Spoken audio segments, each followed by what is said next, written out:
right, so here he is, the #1 welterweight contender, getting set to challenge for the UFC's 170-pound title. Took a long winning streak in many years for him to realize this opportunity. He is not taking it lightly. He has said all here during fight week he's appreciative of this opportunity, but he is confident he is going to maximize it and leave as not just a contender, but a UFC champion.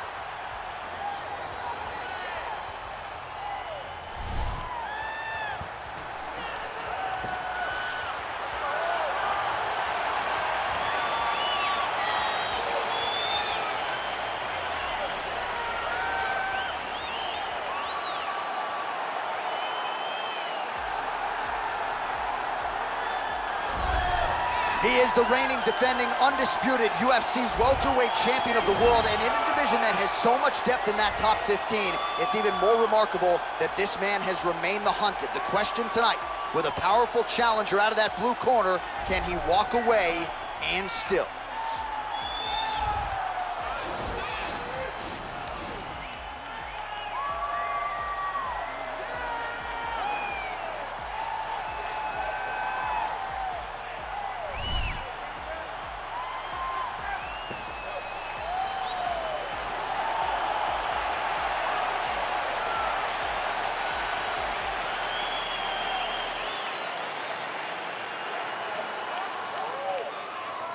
Our tale of the tape for this welterweight championship fight.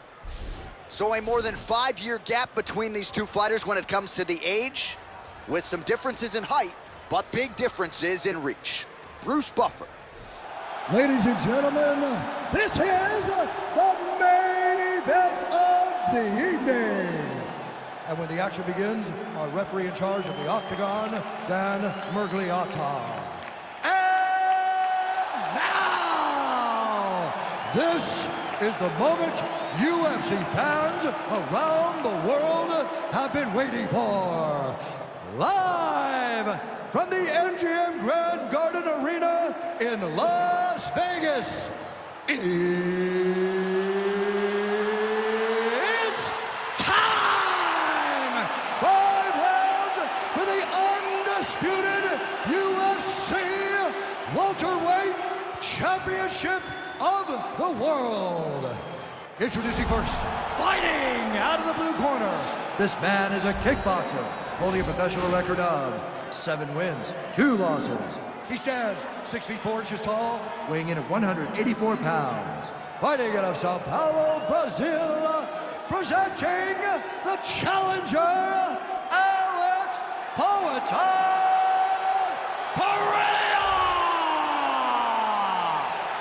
And now, introducing the champion, fighting out of the red corner.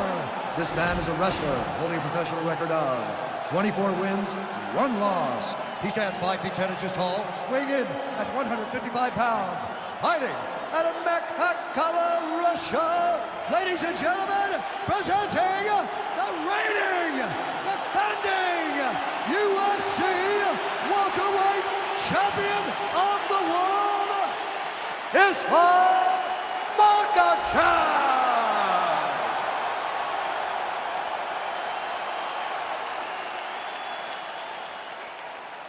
All right, this is for the UFC Championship. I want you to obey my commands at all times, protect yourself at all times. I want a nice, clean, safe fight. Touch gloves, back your corners, come out fighting. They touch him up, and we are underway. You ready?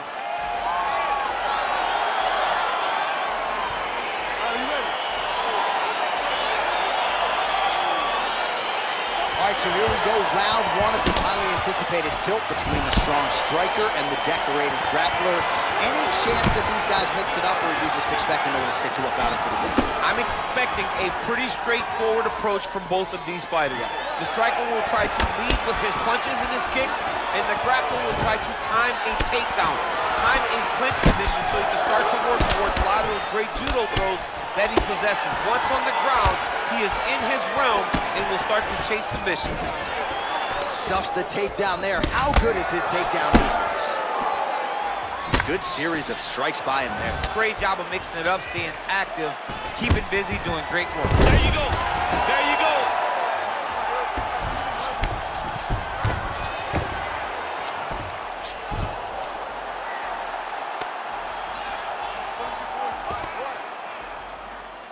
Working off of his back here. Looks like he may try to hip escape.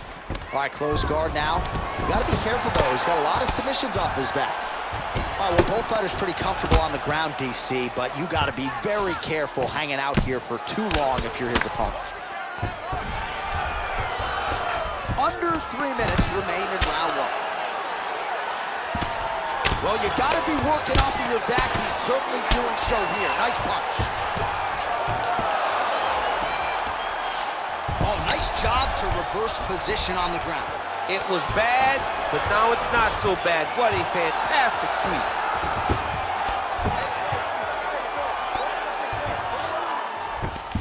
All right, so inside the open guard of his opponent. You got to be careful playing around for too long here on the ground with this guy.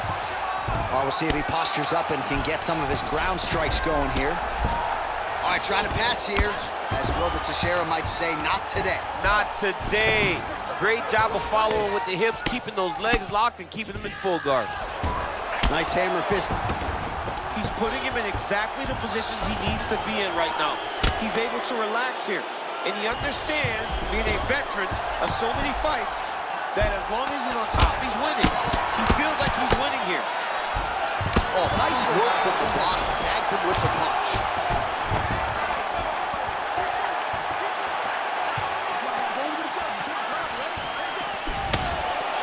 Timely defense there. Huge block for him.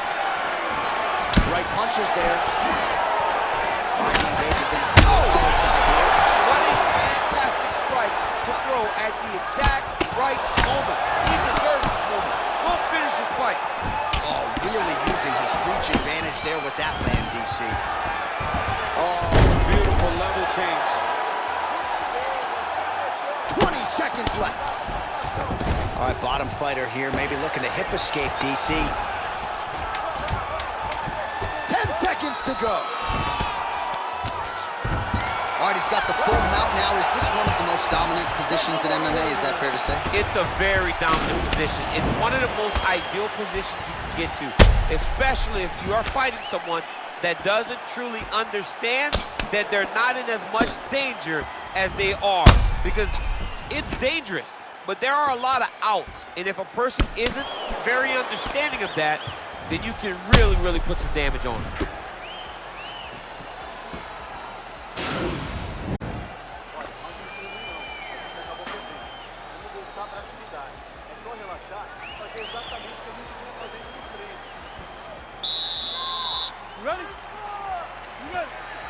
Round two is underway.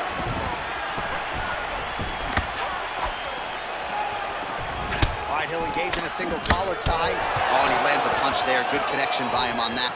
Great connect, so fast, so accurate, and watch the ability to land from anywhere. Well, he has landed some good shots, DC, but really unable to string anything together in terms of solid combinations. It's because he's not committing to it fully. He throws his jab. He may float a right hand out there, but he's not really sitting down on the right hand. He really doesn't seem to have the... Oh, nice job to defend the takedown and scramble to his feet. All right, he engages in the single collar tie.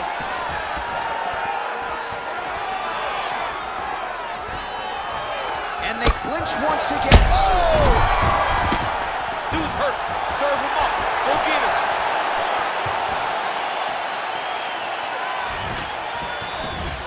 Oh!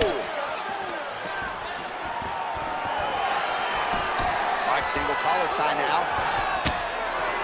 Knee to the body. Big punch landed over the top. How's he gonna follow this one? And now he's got the tie clinch. Able to work it into a takedown there. Now he's attacking the triangle. Triangle looks pretty tight, DC. I'm no Brazilian Jiu-Jitsu black belt, but maybe not good here. No, it looks like it's getting in deep. Watch triangle, watch triangle.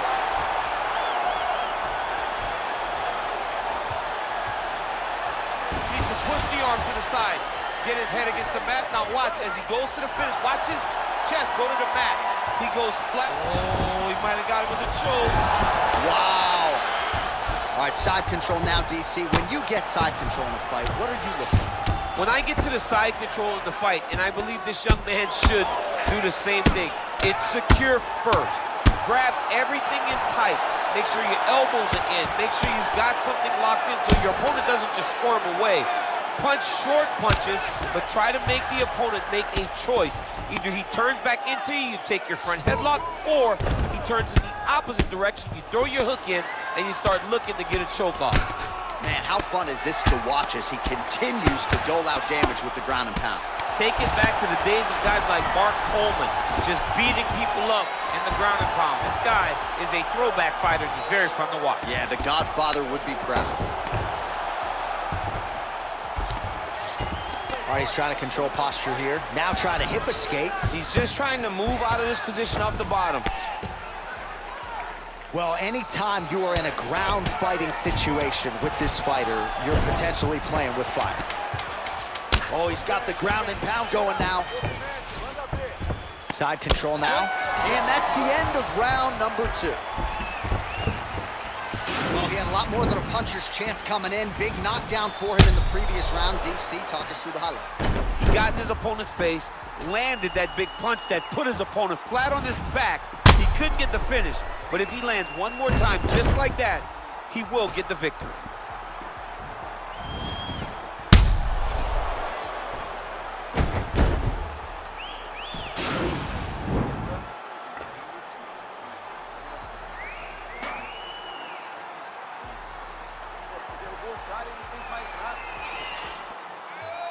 You ready? You ready? All right, here we go with this 3rd round of this championship fight. Takedown defense holds up. Single collar tie now. Left hand punches the clinch. Staying busy here in the clinch. Well, that body kick was there earlier, not there on that attempt. And they separate. All right, he closes the distance, gets the single collar tie. Oh, really making good use of his reach advantage as he lands the straight punch. Oh, he gets the takedown. Could ill afford that. All right, well, he continues to manhandle him here on the ground. Now maybe trying to get to a choke position here, DC. Oh, and he escapes up to his feet. Very nice. And just misses with that big right hand. Got the single collar tie. Oh, and there's the double leg takedown, DC. That is just too good, too easy. Too good, too easy. The time Working on a guillotine. guillotine.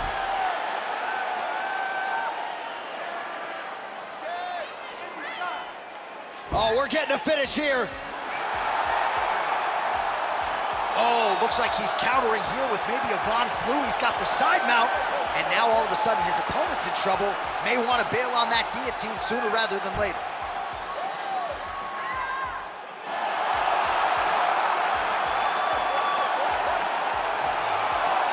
And that will do it.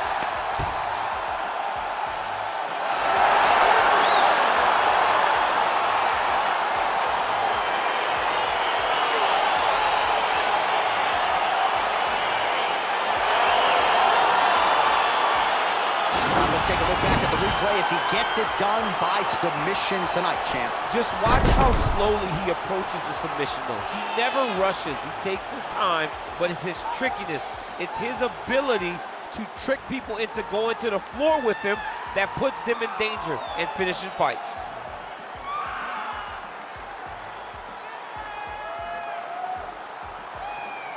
And there he is, the UFC welterweight champion of the world. What a moment for him here tonight as he earns the victory by submission. Ladies and gentlemen, referee Dan Bergliana has called a stop to this contest at 2 minutes, 49 seconds of the 3rd round. For the winner by submission, and new undisputed UFC welterweight champion of the world, Alex Pereira. Well, he came in a confident #1 contender. He leaves as the undisputed best welterweight in the world, and I say that because he didn't just come in here and wrest the belt away from the champion. He submitted the guy, and rather emphatically. So you're looking at him, that is the new UFC welterweight champion, and as he celebrates in the corner, you can't help but think that this could be an extended run for him here at 170 pounds.